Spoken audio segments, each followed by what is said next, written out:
We're here with Penny Power from Ecademy, who just made a very inspirational speech. If you could just briefly tell us a little bit about what you just explained. Wow, well, it's 50 minutes, so it's a lot to distill, isn't it? But I suppose I shared at the beginning what my beliefs are, because I think it's very important to have beliefs and values. If you don't have beliefs and values, you can be distracted and can be opportunistic, and it can take you off into directions and connect you with people that don't share in your values, but that association can damage your brand. So I talked a lot about the importance of my beliefs and values and how I have embedded those into my business and how that's helped me to gain followers.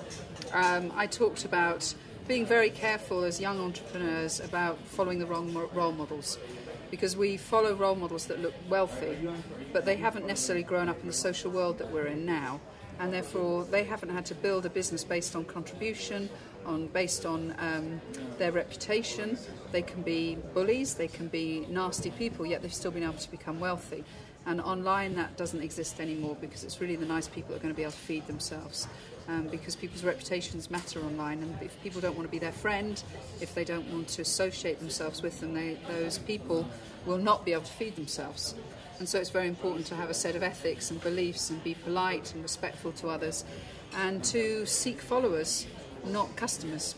Because if you have a transactional attitude in everything you do online, you repel people. Whereas if you attract people towards you, and I use the analogy of putting out a fishing net to trap people, or using a magnet in your mind when you're online, you want to attract people towards you, not just try and trap them into your transactional business model.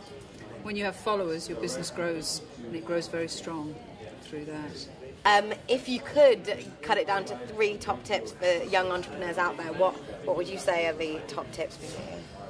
Well, I think you need to first of all look at yourself and understand your value to people beyond thinking and having pound signs in your mind. You've got to really, you need to know yourself first and find out what your value is to others. And then on that, look at the business idea you've got and look for the big picture of that business idea. Why would somebody else get behind that idea? So what is the contribution your business is making towards humanity? Helping people be healthier, richer, happier. What is the emotional aspect of that product? And then seek followers, not customers. So look at how you can use social media, sharing your knowledge, sharing your passion, sharing your enthusiasm to attract followers towards you. On Twitter, on YouTube, on Facebook, on LinkedIn, on Ecademy, so that people really get behind what you believe in.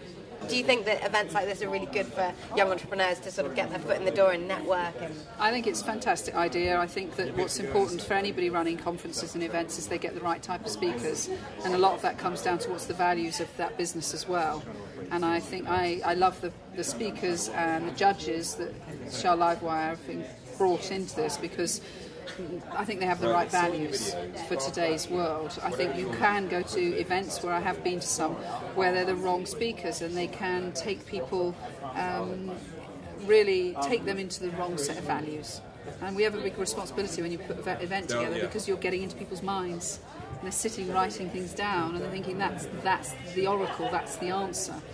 And but you know, when I look at the Shell LiveWIRE, who their 8 finalists are, they're all great businesses, great people who have a sparkle in their mind of what that contribution is that they're making.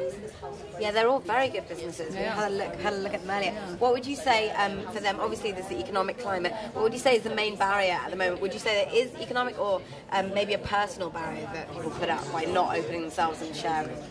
Yeah, I think it's more a personal barrier. I think that people are worried about being ridiculed. I think they're worried about being bullied. When I look in America and I go to events and I speak in America and I see the online world in America, it's people aren't so scared of that, because it's a politer world. And I think we have to think and take responsibility for ourselves to make sure that, you know, when people share something, don't ridicule, don't bully, and be very nice in the way that you treat people when they're bold enough to share something.